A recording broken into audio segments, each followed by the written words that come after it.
Welcome back to episode 4 of the podcast. Before we get going, I'd like to apologize in advance if I sound tired, out of breath, like losing my train of thought, really anything. I have a fever, and this video has to be out tomorrow. So I took some medicine and I'm dealing with it. So if you notice the jump cuts, I also took notes, and that's why. But regardless, this episode, also, if you want this world right here, it will be linked down below, so you can copy and paste it into VR chat. Some people ask about worlds. I feel like nobody ever links the worlds, maybe. I don't know. So it's down there if you want to copy and paste it. It's one of my favorite worlds right now. But this episode is going to be about overthinking and assumptions. I don't know why I threw my hands up. That's not an exciting thing.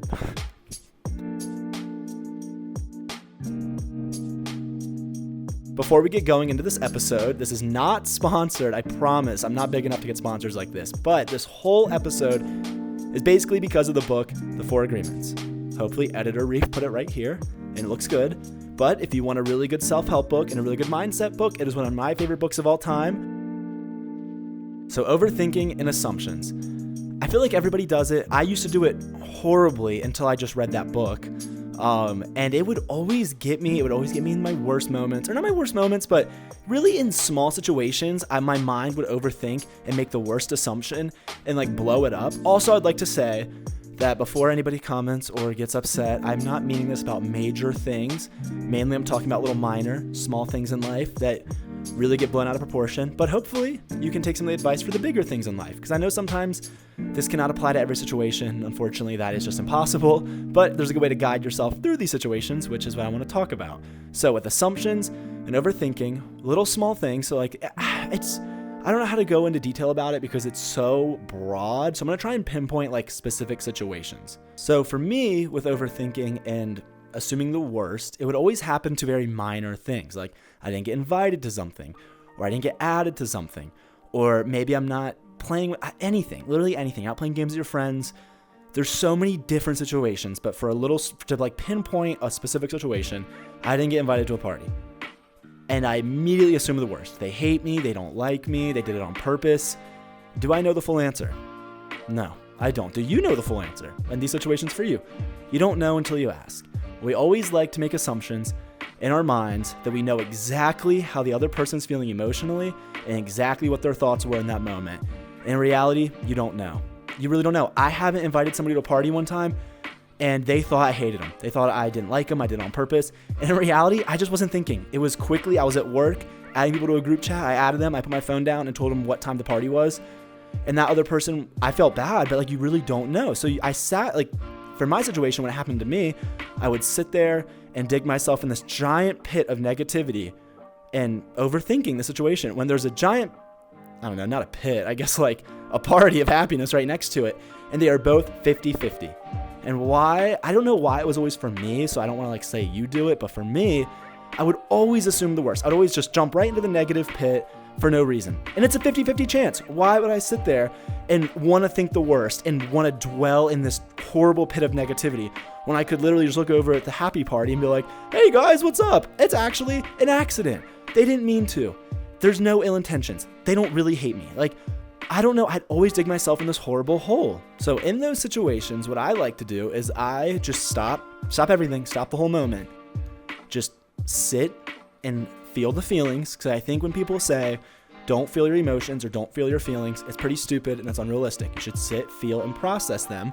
But I would sit down. My mind, when I overthink, starts racing, just going crazy. And I can't really think regularly. So I'd go outside, go for a nature walk, and just stop and be like, what is really happening? Am I assuming the worst? Is this realistic? Because I don't know the answer. You don't know the answer. Nobody knows. The only people who know the answer is the other person on the other end. And there's only one way to find out, which we'll get to in a little bit, which is obviously you just ask them. But, maybe you can ask them at the moment, maybe you're nervous, but you just don't know. We always like to assume we know everybody's motives in the situation, or at least I did. I'd always just know, oh yeah, they did it on purpose. Easy, end of story. I'm going to be sad. I'm going to hop in the negative pit because I want to feel sorry for myself. Well, feeling sorry for yourself is not fun, and it sucks. I don't know why I'd like to do that when I was younger. Maybe you did too. It was stupid. I don't know. I really can't. I really have no clue why I did that. Also, my voice and my breath is getting short. So I'd like to apologize. But when you sit there and you stop and you think of the positivity or the positive situation or the good outcome, even if it's not 50%, maybe it's 25, maybe it's whatever. But when you're at a roulette table or you're gambling, let's say you're spinning roulette, are you like amped to get it in the worst color? No, you want the green. You want the really small chance you get green. So same applies to the situation. When you're spinning this roulette of what's happening in your mind, you're not rooting for the worst outcome. Even if it's a 10% chance, you're like, I want the green outcome. Because regardless, if I'm not gonna be able to find out my answer for a little while, let me just hope that it's the green one. Let's hope it's the best. And maybe it's not. And I have the fear of getting let down. So I think that's what ties into me like wanting to think the worst. So I can like, oh, well, I won't be sad when I find out the truth if it is that.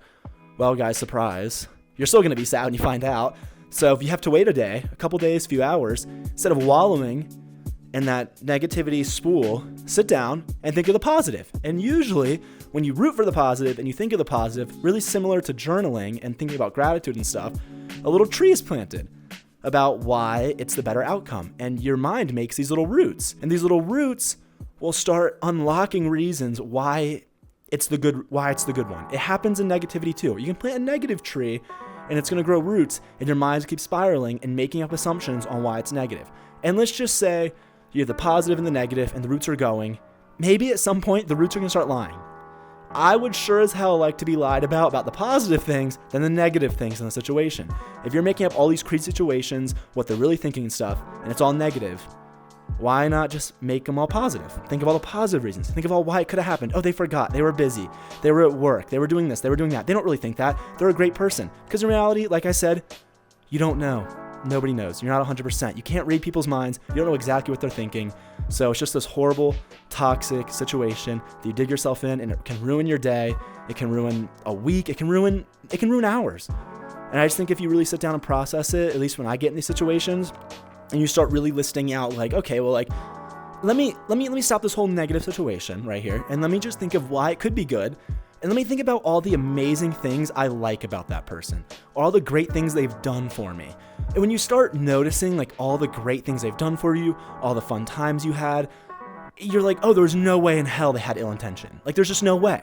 Like, even if they did, which you never know. Like, I'm not gonna sit here and lie to you. Like, you really don't know. But if you're gonna sit there and assume, it's better to just assume all the best. And you can always, and usually it's always the better one. Like, somebody does not outright hate you and not invite you to a party 80% of the time, or do this or that. And if they do, well, you just learn to stop wasting your energy and your time with that person and move on. And it's going to suck. It's going to be sad, but that's a lot of emotions and it sucks. But I really think you should try and focus on the positivity. So what do you do in this whole situation to begin with? You've already been doing the positivity. You've already been doing this. Maybe you've been dwelling in the negative. I don't know. Every situation's different. I used to do it in the negative. Now I do it in the positive. There's only one way to find out, and you ask. You have to ask the person. Like I said, you don't know. And when you think of all the negative things, like I just said a second ago, all the positive things, you send all these great positivity, all these happy feelings towards this individual. Like in your mind, there's the person right there, and you're pushing all these happy feelings, fun memories, all that to them. When you think of negative, you're pushing all the negative things to them. And you're building this person, a character in your mind that isn't real and will usually not even be true, along with you're going to start feeling more negative emotions towards this person when you don't even know the answer. So you just have to ask. I've done it before. You just message the person. It's scary. Maybe I have a fear of hearing the answer I don't want to hear. But if it's going to take me days and weeks of me overthinking it and dwelling on it and just living in my mind rent free, like it's not paying rent. Get the fuck out of here. It's not paying no rent. I can't afford that. Okay. They cannot not pay rent up in there. Then just ask them, shoot them a message. And you know what? Most of the time, you'll find out that you were just dwelling and it was all unnecessary and you wasted so much time on thinking the worst and thinking so badly about this person and ruining your day for no reason. So just ask them. It sucks, but really you just have to ask. Maybe something's been happening to you recently and it's been weeks, days, months.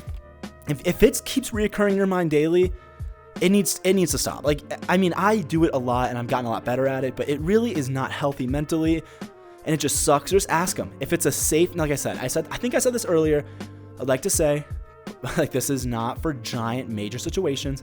I just hope it can guide you through those. I'm more meaning more minor and petty and small situations that are being blown up for no reason. So just ask. Just see how they feel. Just ask them what they think. And usually when you ask them and you find out it wasn't the worst situation, it wasn't the most negative reason, and they tell you, oh, I just forgot, I'm so sorry, like I would never do that, blah, blah, blah, blah, blah. If it ever happens again, or anything ever happens where you are starting to make assumptions about this person, you can think back to this moment where you were like, oh no, wait, last time they told me all this, and they told me all that, and now I have this positive little bubble to associate them with, so I can stop assuming the worst of them. And obviously, people can lie. I mean, I don't have the answer to life. I wish I did, but I don't. Actually, I don't really wish I did, because I think that makes life a little bit more fun. But obviously, every situation is very different, and I cannot guarantee you they're not lying. I can't guarantee you they're this. But if you have assumptions they're lying, kind of repeat the process. And I think usually, in most cases, it kind of boils down to, do I still want to associate myself with this person?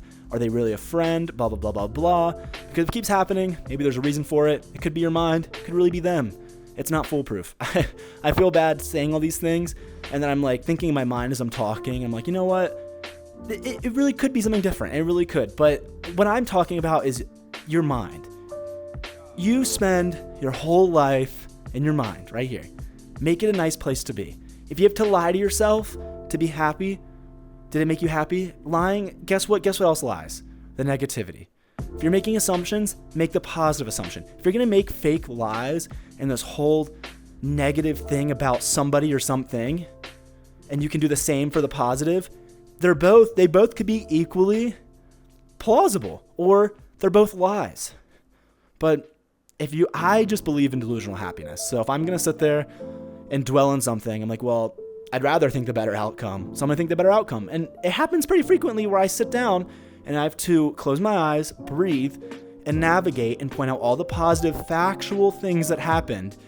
And then I can just tell myself, they didn't mean to do it. Do I know the real answer? No, I don't. Same with the negativity. But if I had to pick one, what's going to make my mind a better place to be? The positive. Think that one. Why would you sit there and dwell on it? I used to like feeling sorry for myself. I hope that's not toxic. I was younger. But for some reason, like media and stuff like glorifies it occasionally, which I don't really get. That's why I kind of moved towards positivity and mindset, because I feel like so much media just like glorifies like being sad or negative. And when you open up your eyes to more positive and happy and joyful things, you realize that's how I should really be feeling. So I changed my whole outlook on that. I hate feeling bad. I hate feeling sad for myself. I'm like, no, if I'm going to sit here and tell myself things, it's going to be the damn good thing, because it's going to make my day better and my mind a better place to be. Look, you're going to spend your whole life in your mind. I can't stress it enough.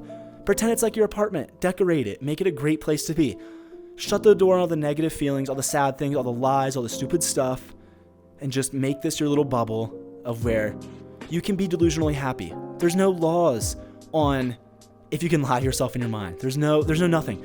You are in full control. So just think the positive. And it's hard. I'm not going to be like, oh yeah, guys, it's so easy. I did it overnight, for real. No, I didn't. And it took a lot of time and a lot of effort to deconstruct what you've been taught and what I was taught. But after you do it for a while, you start really realizing your mind can be a great place. You don't have to be sad all the time. You don't have to fear not watching YouTube 24/7 or listening to music so you don't get deep in thought, because sometimes it's good to feel and you need to navigate them. I love silence. Some days I don't like silence. I'm not gonna lie. Some days I can't do silence, because if I do, I'm going to spiral. And that's okay, because guess what? That's life. Nobody is perfectly 100% happy and the best person all the time. Moments come. It's like a roller coaster, up and downs. But I think that's what kind of makes life the experience that it is. So if you're leaving with anything today, I hope that this helps you. I appreciate all the sweet comments of everybody. I hope everything I said. I'm sorry, I'm sick. I forgot what I talked about at the beginning of this video. But I really hope it helps you. I hope you can apply this to situations this week, this month, for the rest of your life. You can start applying these and really deconstructing it and stop getting so in your head, and hopefully replace all the negative assumptions with positive assumptions. So that's all I have for you guys. Thank you so much for watching these videos. I could never imagine that this many people would watch them. I know the number looks like a little amount. You're like, Reef, it's 4,000 people. Chill out on your last video. The other one is 17,000. When you Google a crowd of 4,000 people, that's pretty crazy. You think they could all be in front of me right now. And I'm like, hey guys, welcome to my TED Talk. But I really appreciate you guys being here and all the sweet comments. And I hope you have a fantastic week. And these videos will start coming out every single Monday, so you can start your week with a little bit of a talking dog spreading his learnings and hopefully make your week a little better. So I'll see you guys later. Have a great one. Bye.